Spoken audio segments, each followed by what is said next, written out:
오늘 하나님께서 저에게 주시는 말씀은 사무엘하 22장 말씀인데요. 1절부터 7절까지의 말씀 같이 돌아가면서 읽도록 하겠습니다.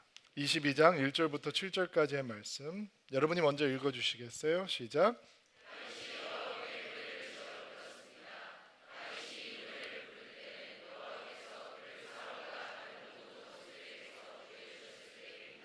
다윗은 이렇게 노래했습니다. 여호와는 나의 바위, 나의 요새이시며 나의 구세주이시다.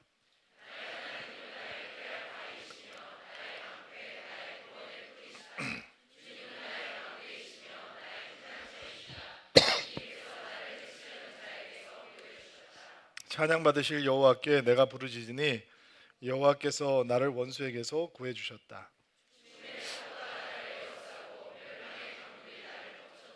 죽음의 밧줄이 나를 두르고 죽음의 덫이 내 앞에 있도다.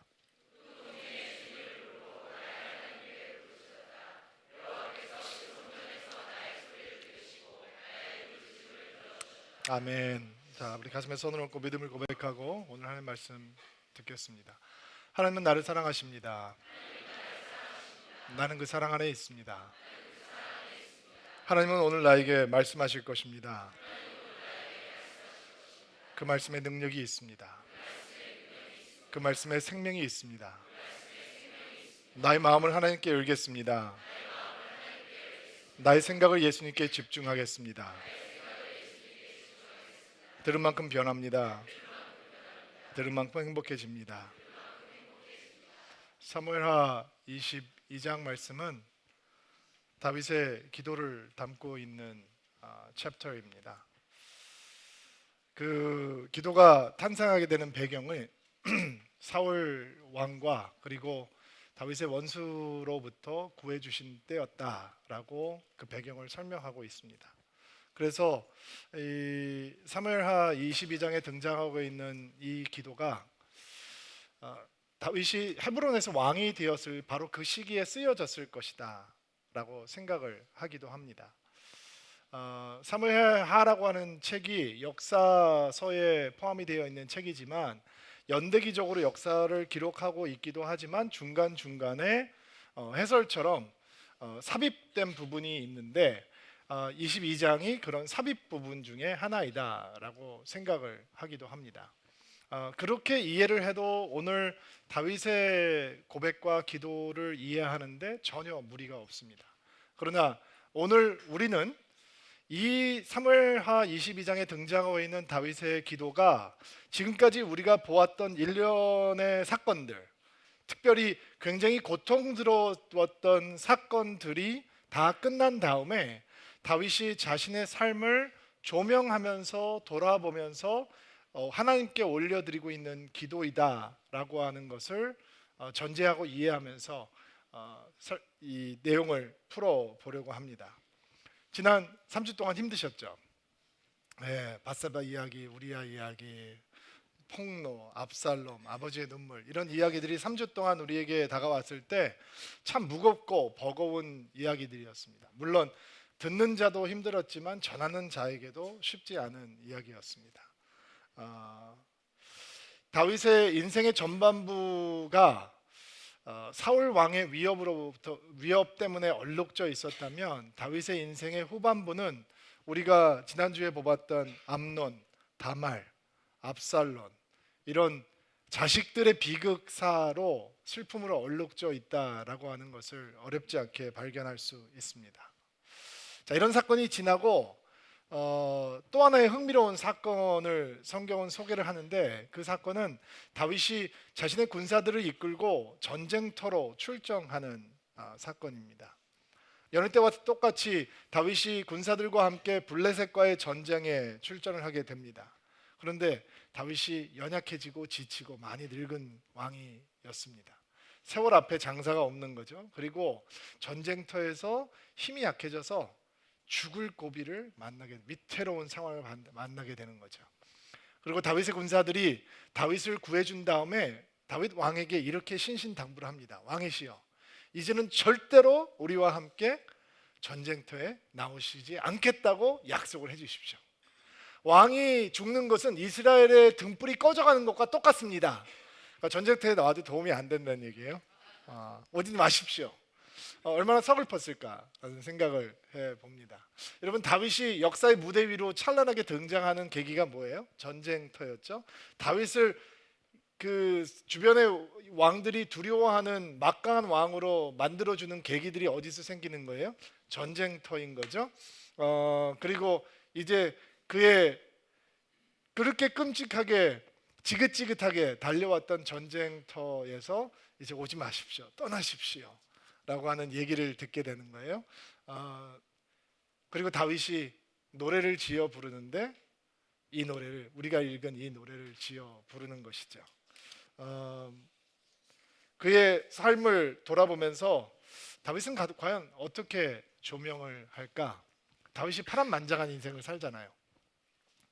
기구한 인생이기도 하고 굴곡이 많은 인생이기도 하고 진짜 역경을 극복하는 인생이기도 하고, 다윗은 이제 그의 삶을 어떻게 기억할까? 그것은 순전히 다윗의 몫이겠죠.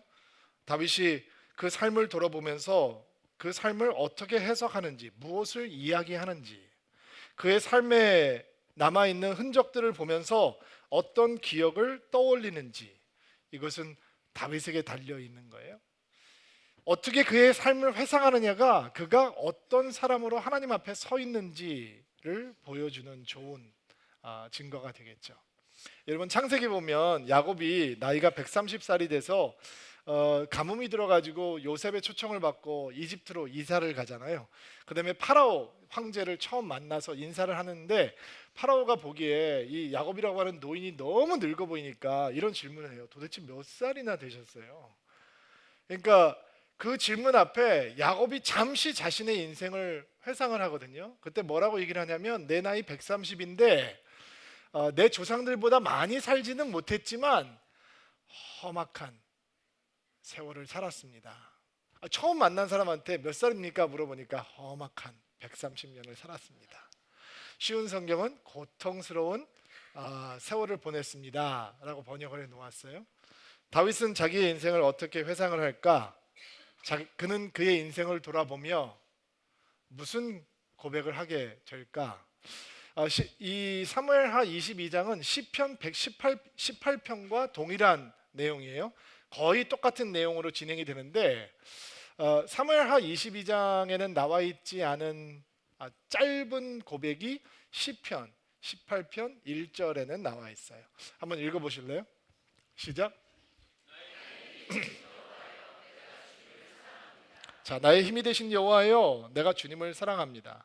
바로 이 고백이 다윗이 과거를 회상하는 회상을 풀어줄 수 있는 열쇠가 되는 거죠. 다윗의 삶을 돌아볼 수 있는 열쇠는 어디에 있는 것이냐? 바로 이 고백에 있는 거예요. 그의 인생의 끝자락에서 자신의 삶을 돌아보며 그는 무엇을 통해 보는가? 나의 힘이 되신 여호와, 그 하나님을 향한 사랑을 통해서 그의 삶을 돌아보는 거죠. 여러분, 후회 없는 삶을 살고 계신가요? 왜 대답이 없으신가요? 후회 없는 삶을 살고 계신가요? 아유, 되게 용감하시네. 예. 저는 후회가 좀 있는 것 같아요. 지난주에 우리가 아버지의 눈물이라고 하는 제목을 가지고 말씀을 나누었잖아요. 저는 아비됨에 대해서 주로 포커스를 맞추고 말씀을 풀어갔는데, 저희 둘째가 고등학교를 졸업하는데 졸업 앨범에 엄마 아빠의 편지가 들어가야 된대요. 그래서 이제 짧은 편지를 쓰면서 그 아이와 보냈던 지난 17년의 세월을 돌아보았어요. 후회가 많더라고요. 제가 좋은 아버지가 되려고 꽤 노력을 많이 한 사람인데, 이게 왜 좋은 일들은 생각이 안 나고 마음 아팠던 일들만 생각이 나는지 다시 묻겠어요. 여러분, 후회 없는 인생을 살고 계신가요? 아버지들, 어머니들, 자식들, 후회 없는 인생을 살고 계신가요? 참 힘들죠. 나는 후회 없는 인생을 살고 있지 않습니다. 있습니다라고 얘기하는 것이 참 힘들어요. 그렇다면 다윗의 인생에는 후회가 있었을까요? 어떻게 인간의 인생에 후회가 없을 수 있겠어요? 그렇다면 그런 돌아보면서 무엇을 기억할까? 다윗의 삶의 고백이 도대체 무엇을 통해서 나오게 될까? 우리는 나의 힘이 되신 여호와여, 내가 주를 사랑하나이다라고 하는 고백으로부터 다윗의 기도가 회상이 시작된다라고 하는 것을 오늘 배울 수 있습니다. 사실 이 고백은 굉장히 유명한 찬양곡이에요. 그래서 오늘 다윗의 그 기도를 조금 더 깊이 있게 보기 전에 다윗의 마음을 느끼기 위해서 찬양을 한번 불러봤으면 좋겠어요. 여러분도 아마 불러보신 경험이 있을 노래인데, 나의 힘이 되신 여호와여, 내가 주님을 사랑합니다. 내가 다윗이라고 상상하시고 뜨거운 마음으로 장성곡처럼 부르지 마시고 힘있게 찬양하는 마음으로 한번 같이 이 찬양 1절만 불러보겠습니다. 나의 힘이 되신 여호와여, 내가 주님을 사랑합니다. 주는 나의 반석이시며 나의 요새시라. 주는 나를 건지시는 나의 주, 나의 하나님, 나의 피할 바위시요 나의 방패시라. 나의 하나님, 나의 하나님,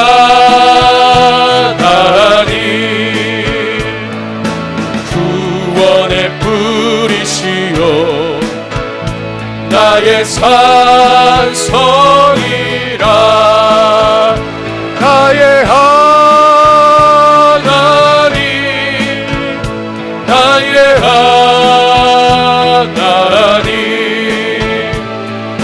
그는 나의 여호와, 나의 구세주.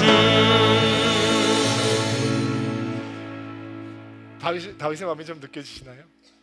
다윗이 기구한 인생을 살았어요. 파란만장해요.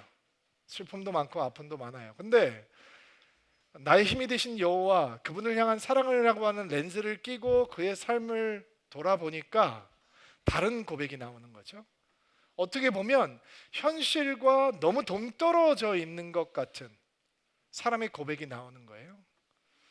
암논이 다말을 욕보이고, 다말은 버려진 인생으로 살아가고 있고, 그것을 복수하기 위해서 형제를 죽이는 살인극이 지금 다윗의 집안에는 일어나고 있고, 그 살인극은 아직 끝나지 않았어요. 또 다른 아들이 또 다른 아들을 죽이는 일들이 계속 진행될 거예요. 압살롬이 반란을 일으키고 아버지의 후궁들을 취하는 패륜을 범하고, 그리고 그가 비참하게 죽음을 당하죠. 그 사건이 불과 얼마 전에 있었어요. 그리고 그가 그렇게 하나님을 의지하고 달리던 전쟁터를 달릴 수 없을 만큼 그는 나약하고 지치고 연약한 인생으로 전락해 버렸어요. 그리고 그가 뒤를 돌아봐요. 그리고 무슨 얘기를 하느냐? 인생이 덧없고 헛되다 라고 얘기하지 않고, 나의 힘이 되신 여호와여, 내가 주를 사랑하나이다. 주는 나의 바위, 요새, 구세주, 피할 바위, 방패, 구원의 뿔. 언제 아멘 하시려고. 망대, 피난처, 구원자 이다 라고 얘기를 하는 거예요. 여러분, 다윗이 칼에 맞아 죽을 수밖에 없는 확률이 더 높은 인생이었어요. 그것이 사울의 칼이든 이방인 군사들의 칼이든 아들 압살롬이나 그 군사들의 칼이든 칼에 맞아 죽을 확률이 더 높은 사람이었는데, 하나님께서 그를 보호하시고 피난처가 되어 주셨다라는 거죠. 그의 인생을 돌아보니까 다윗이 이렇게 고백을 하고 있는 것입니다. 주님은 나의 반석이십니다. 내가 피할 바위이십니다. 그분만이 나를 보호하시고 구하시는 분이 되십니다. 내가 부르짖을 때 응답하시는 분은 하나님이십니다. 내가 지금까지 이렇게 살아있는 것, 내가 이렇게 이 왕으로 존재할 수 있는 것 나의 칼 때문이 아닙니다. 나의 칼의 힘이 아닙니다. 나의 용사 때문이 아닙니다. 내가 살아있는 것, 내가 왕이라고 하는 이유, 내가 이스라엘의 통치자로 있는 이유는 내가 부르짖을 때 하나님께서 나를 돕는 분이셨기 때문입니다 라고 그가 고백하고 있는 것이고 기도하고 있는 것입니다. 이 기도가 책 봐서 배워서 할 수 있는 기도가 아닌 거예요. 이 기도는 성경 공부만으로 배울 수 있는 기도가 아니에요. 이 기도는요, 하나님은 나를 돕는 자이다, 하나님께서는 나의 반석이 되시고 바위가 되신다 라고 하는 기도는 하나님을 맛보아서 아는 사람, 하나님에 대해서 아는 사람이 아니라 하나님을 아는 사람만이 할 수 있는 기도인 거예요. 여러분, 보통 우리가 이 바위, 반석, 피할 바위, 방패, 구원의 뿔, 이런 얘기는 편안할 때 나오는 얘기가 아니잖아요. 힘들고 어려울 때 필요한 것들이잖아요. 그리고 이 다윗이 정말로 힘들고 어려운 순간들이 있었는데 그 순간들이 5절과 6절에 등장을 하거든요. 5절과 6절 한번 볼게요. 시작. 죽음의 파도가 나를 에워싸고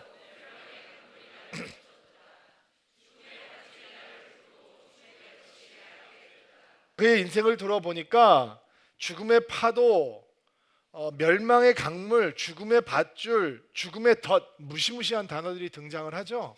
이런 것들이 있었다는 거예요. 그런데 다윗이 돌아보니까 그의 인생에서 순간순간 자기가 죽음의 파도가 덮쳐오는 것처럼 느꼈던 시간도 있었고, 멸망의 강물에 쓸려버릴 것 같은 느낌을 가졌던 시간도 있었고, 죽음의 밧줄에 묶이고 죽음의 덫에 붙잡혔던 같은 시간도 있었지만, 돌아보니까 어떻게 돌아봤다고요? 나의 힘이 되신 여호와여, 그 여호와를 사랑하는 렌즈를 끼고 돌아보는 거예요. 그리고 돌아보니까 그런 죽음의 순간들이, 고통의 순간들이 결국 바위 되신 하나님, 반석 되신 하나님, 아멘 하실 거예요? 구원의 뿌리 되신 하나님, 구원자가 되시는 하나님, 피할 피난처가 되시는 하나님을 체험하는 부흥회가 됐었다는 거예요. 그게 고통스럽지 않았다라는 얘기를 하는 게 아니고, 돌아보니까 지날 때는 숨이 막힐 것 같아서 죽음의 덫 같았는데, 돌아보니까 거기야말로 내가 하나님을 맛보아 알 수 있는 부흥의 장이었다라고 고백을 하고 있는 것이죠. 그래서 다윗이 그의 인생을 조명하면서 다윗의 영광을 보면, 다윗의 영광 속에는 다윗은 없어요. 하나님만 계세요. 여러분의 영혼 가운데 꼭꼭 심어 놓으셔야 돼요. 다윗의 영광의 속에서 다윗이 드러나면 그거는 추한 거예요. 성도의 삶 속에서 뒤를 돌아보면서 하나님을 볼 수 없는 건 지극히 슬픈 일인 거예요. 어떤 큰 일을 이룬 성도들이나 그리고 목회자들이 뒤를 돌아보면서 자신의 영광을 바라보는 건 정말 슬픈 일이에요. 큰 일을 했다고 하면서, 그리고 그것을 이루었기 때문에 하나님의 은혜가 가릴 수 없는 큰 자아를 키우는 것은 정말 슬픈 일이에요. 하나님의 도우심을 구한다고 하면서 그 도우심보다 더 자신의 열정과 노력을 치하하는 이야기를 하는 것은 성도들에게는 매우 슬픈 이야기죠. 다윗은 자신의 삶을 돌아보면서 골리앗에게 맞섰던 자신의 용기를 자랑하는 대신 방패되셨던 여호와 하나님을 자랑합니다. 놀랍죠? 여러분, 사울 왕의 칼을 피한 인내심과 포용을 얘기하는 대신 그는 망대 대신 하나님을 기억하고, 압살림의 반란을 용서한 관용을 자랑하는 대신 그는 구원의 뿔 되셨던 하나님을 기억하고 높여드린 놀라운 영성인 거죠. 여러분의 삶을 돌아봤을 때 제일 먼저 보이는 것이 하나님의 은혜가 되기를 주의 이름으로 축복합니다. 여러분 가운데 어떤 분들은 힘든 시간 보내고 계시는 분들도 있을 것입니다. 다윗이 그가 보냈던 힘들고 어려웠던 시간들을 멸망의 강물, 죽음의 덫 같은 무시무시한 단어로 표현하는 것처럼, 어떤 분들은 지금 여러분들이 보내고 있는 이 답답한 시간들이 그런 죽음의 강물, 멸망의 파도 같은 그런 느낌으로 지내고 계시는 분들도 있을지 모르겠습니다. 그렇다면 이 다윗의 기도를 배우셔야 합니다. 다윗은 바로 그때 반석이신 하나님의 이름을 불렀고 피할 바위가 되시는 하나님을 만났습니다. 오늘 기도의 우물을 깊이 파시겠다고 작정하시길 바랍니다. 한숨 쉬고 낙심하고 걱정하는 대신 하나님의 은혜가 터져 나오는 기도의 우물을 파겠다라고 결단하면, 그리고 하나님의 반석 되신 하나님의 이름을 부르면 우리의 힘 되시는 하나님, 그 하나님께서 그분의 새로운 은혜로 우리를 채워 주실 것입니다. 자, 여기까지는 우리가 동의할 수 있는 기도입니다. 나의 힘이 되신 여호와여, 주는 나의 반석이십니다. 바위이십니다. 나의 피난처이십니다. 할렐루야 아멘. 거기는 오케이.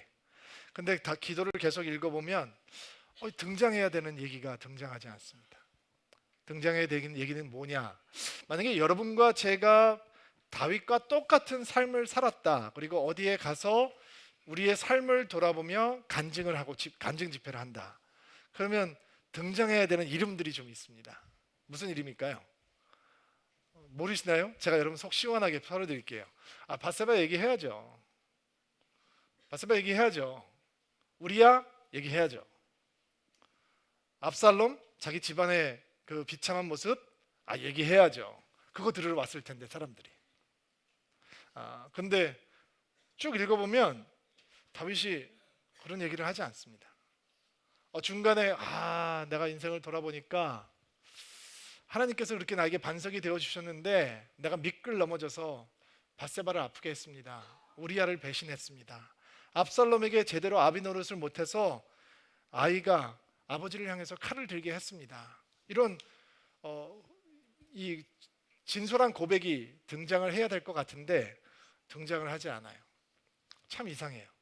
오히려 더 뻔뻔하다라고 생각이 들 정도로 그는 너무 지나치게 당당해요. 왜 그럴까요? 정말로 다윗이 자기의 삶을 돌아보면서 자기의 실수를 저저 보지 못하고 있는 것일까요? 미국에서 존경받는 목회자 중에, 그리고 목회자들을 위한 목사라고 불리는 분 중에 고든 맥도날드라고 하는 목사님이 계세요. 매사추세츠 주에서 큰 대형 교회를 목회하시고 그리고 떠오르는 샛별처럼 미국의 영적인 지도자로 올라가셨던 분이에요. 그런데 그가 가장 주목을 받고 있던 젊은 시절에 불륜 사건이 폭로가 되어서 그가 섬기고 있던 교회와 선교단체, 세계에서 가장 큰 구호단체와 가장 영향력 있는 대학생 선교단체의 리더의 역할을 이제 못하게 되셨어요. 교회는 목사님을 치리하고 긴 회복의 여정에 시간을 갖게 해 주었습니다. 사모님께서도 힘드셨지만 그 불륜을 범한 남편을 떠나지 않고 하나님 앞에서 회복되기 위해서 몸부림치고 있던 목사님 옆에서 함께 그 여정을 도우셨습니다. 그리고 목회를 잘 하셨습니다. 더 기가 막힌 사실은 자기가 그 사고를 쳤던 바로 그 교회에서 다시 그 목사님을 담임 목사로 청빙을 해가고 그 교회에서 명예롭게 은퇴하게 되었습니다. 그리고 그가 그런 불륜의 사건을 범하고 사람들 앞에서 자신의 범죄함을 폭로한 다음에도, 고백한 다음에 당신의 무너진 세계를 재건하라라고 하는 책을 쓰게 되셨는데 그게 미국에서 베스트셀러가 되었습니다. 근데 이 목사님께서 전 세계에 다니면서 당신의 무너진 세계를 재건하라라고 하는 제목을 가지고 수도 없이 강의를 하시는데 어떻게 디테일하게 그가 불륜을 범했는지, 왜 불륜에 빠지게 되었는지 이런 얘기를 전혀 안 하시는 거예요. 사람들 너무 궁금해하죠. 고든 맥도날드 목사님이 와서 당신의 무너진 세계를 재건하라라고 강의를 한다라고 하면 사람들이 와서 듣고 싶은 얘기가 뭐냐? 밧세바 얘기, 우리의 얘기, 이런 얘기 듣고 싶어 하는 거예요. 안 하셔요. 제가 이전에 있던 교회에서도 몇 차례 오셔서 그런 강의를 하셨는데 언급을 안 하셨어요. 그 이유가 뭘까? 다윗의 이유와 똑같은 거죠. 여러분, 다윗은 왜 자신의 삶을 회상하면서 그렇게 아픈 사람들의 이야기를 끄집어내고 있지 않을까? 그 이유를 찾기 위해서 우리 20절부터 좀 성경을 찾아보려고 하는데요. 20절부터 29절 말씀 여러분이 먼저 읽어주세요. 시작.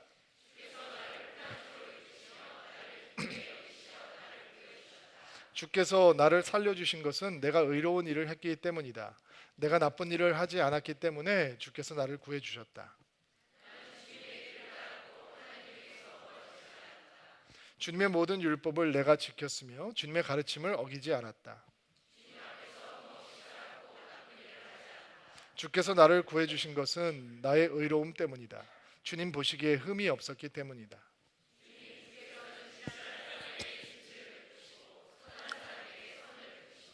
깨끗한 사람에게 깨끗함을 보이시고 나쁜 사람에게는 그의 악함을 되가 보십니다. 다 같이.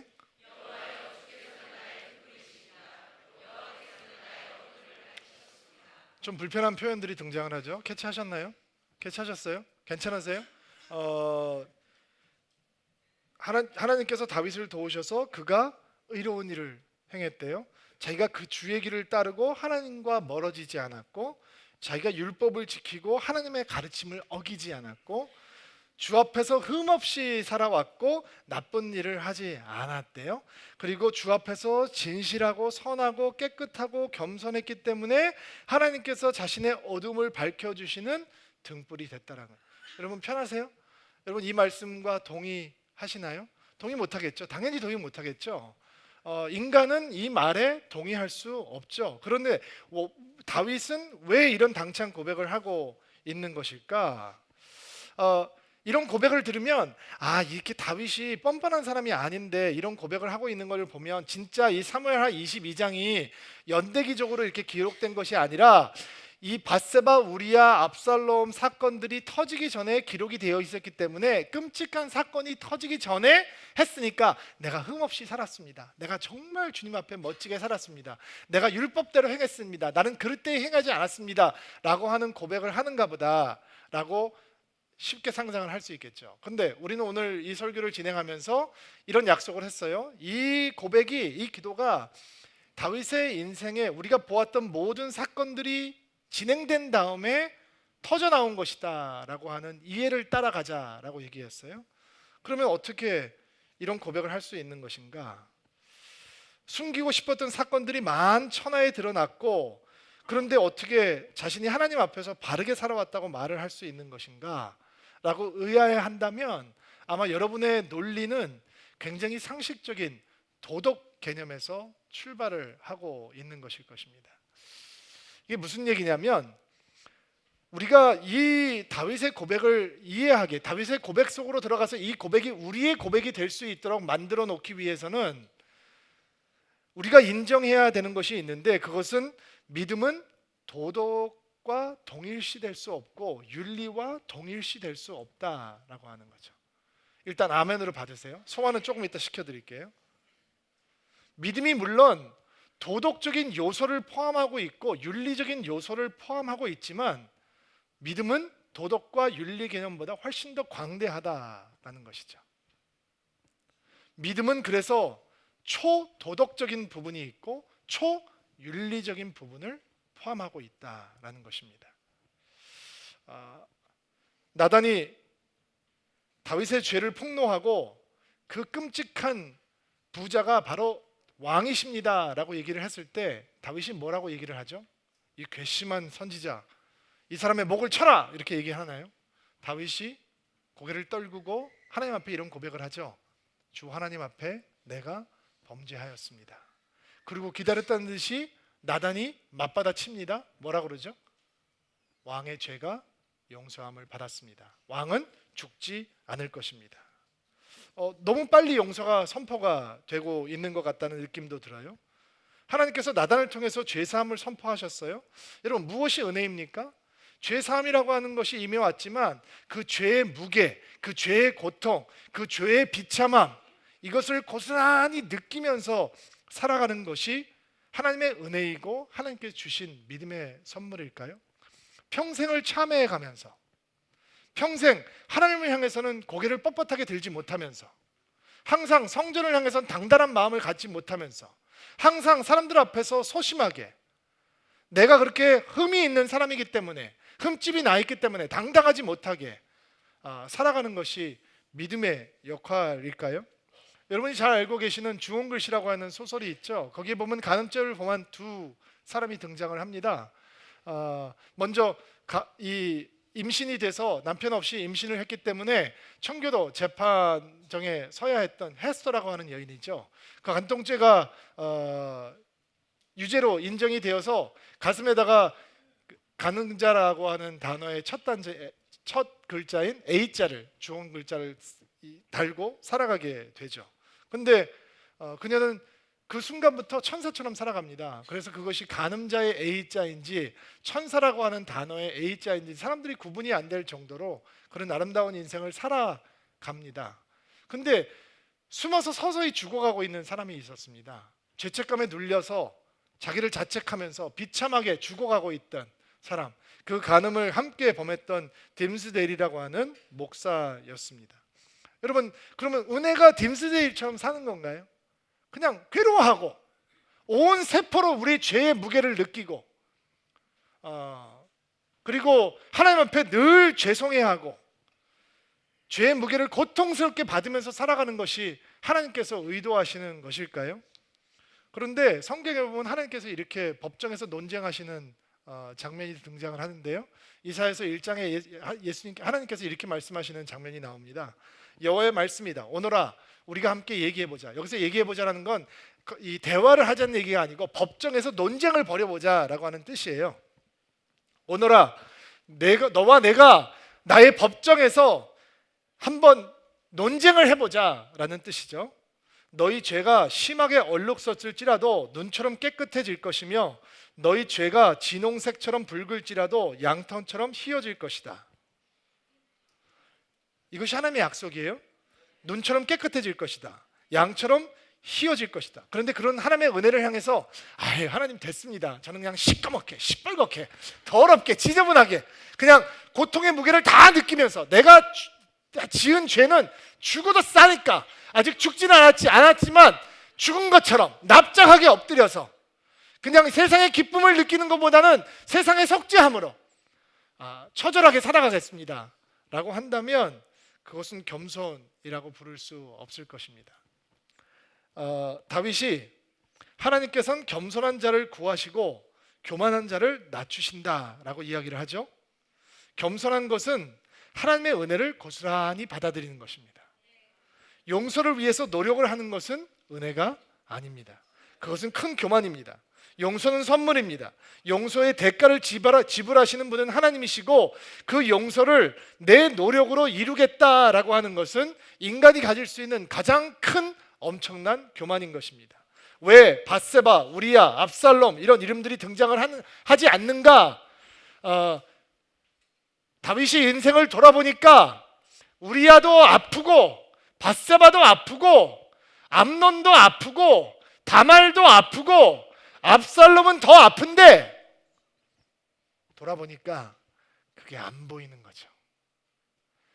우리야가 쑥 올라와야 되는데 밧세바가 쑥 올라와야 되는데 압살롬이 쑥 올라와야 되는데 하나님의 은혜가 그것들을 다 덮고 있으니까 다윗은 후회의 노래를 부르는 대신 아쉬움의 눈물을 흘리는 대신 기쁨과 감사의 노래를 부를 수 있는 거죠. 그가 돌아보니까 자신의 죄의 크기에 압도당하는 대신 하나님의 은혜와 하나님의 사랑의 크기 때문에 그가 하나님을 향해서 더 빨리 더 힘차게 달려갈 수 있었던 것입니다.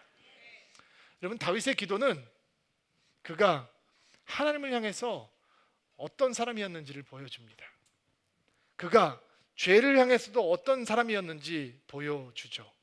다윗의 죄는 컸습니다. 그것은 사실입니다. 그러나 그 죄를 대하시는 하나님의 은혜는 더 컸습니다. 비교되지 않습니다. 다음 주에 우리는 다윗의 또 다른 죄를 보게 될 것입니다. 이런 고백을 한 다음에 또 넘어지는 다윗을 볼 것입니다.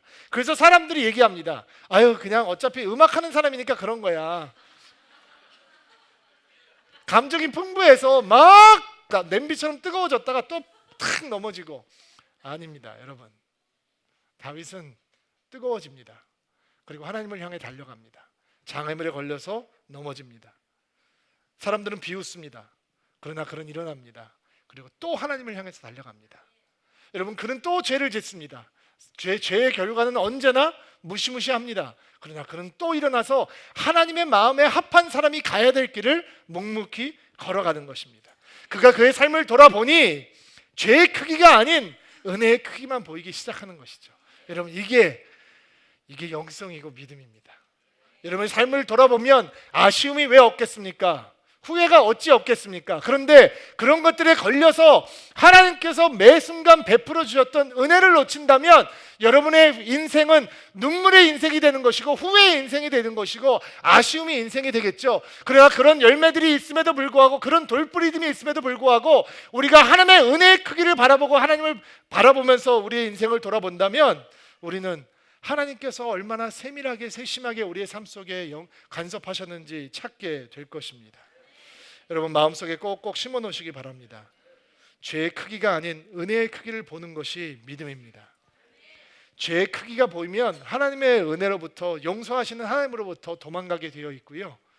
은혜의 크기가 보이면 죄의 존재에도 불구하고 하나님을 향해서 멋지게 걸어갈 수 있게 되는 것입니다. 영어로 선물을 뭐라 그러죠? present. present. 여러분이 좋아하는 present. 영어로 현재를 뭐라 그러죠? 오늘을 present.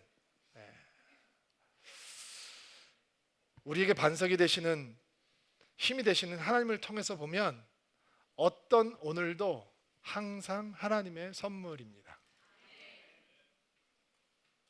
여러분 우리는 다윗처럼 힘든 삶을 살지 않을 것입니다.